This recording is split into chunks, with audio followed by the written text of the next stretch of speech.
Our labs are not just about science, they're about sparking curiosity and igniting the art of discovery.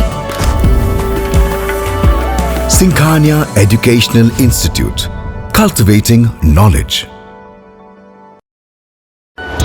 Election flashback चलता रहा है सिर्फ आई India पर।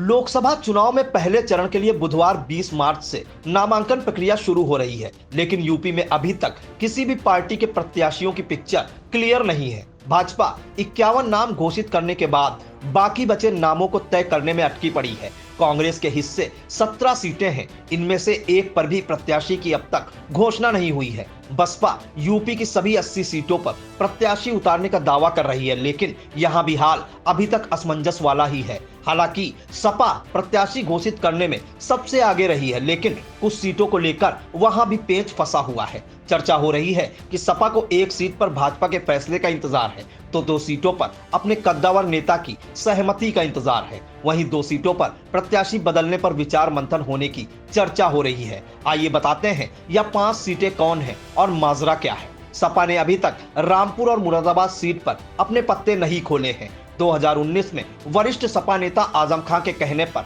ST Hasan को सपा का मुरादाबाद से प्रत्याशी बनाया गया था और वह जीते थे। रामपुर सीट से खुद आजम खां चुने गए थे। कुछ समय बाद एक मामले में सजा होने से आजम खां की सदस्यता चली गई थी और फिर उपचुनाव में भाजपा के घनश्याम लोधी ने रामपुर सीट पर कब्जा कर लिया था। बताया जा रहा है कि मुरादाबाद से सपा के 2-3 विधायक भी बड़ी पंचायत की टिकट के लाइन में हैं। सपा के अंदर चर्चा चल रही है कि रामपुर और मुरादाबाद में हमेशा की तरह वही होगा जो आजम खां चाहेंगे, इसलिए सपा हाईकमान को आजम खां की सहमति का इंतजार है। अब बात पीलीभीत सीट की, जहां से सपा ने अभी तक अपना प्रत्याशी नहीं उतारा है। भाजपा खेमे में चर्चा है कि इस बार वरुण गांधी और उनकी मां मेनका गांधी दोनों का नहीं तो एक का टिकट जरूर कट सकता है। चर्चा है कि गांधी परिवार से अच्छे रिश्तों को देखते हुए सपा नेतृत्व भाजपा के प्रत्याशी का इंतजार कर रहा है। उसके बाद ही सपा प्रत्याशी का नाम सामने आएगा।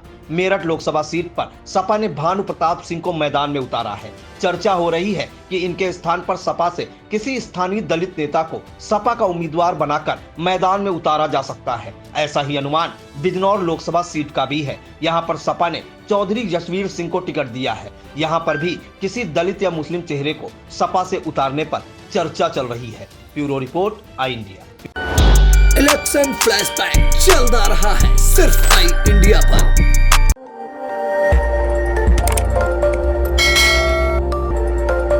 खबर आपकी, नजर हमारी। देखते रहिए आई इंडिया।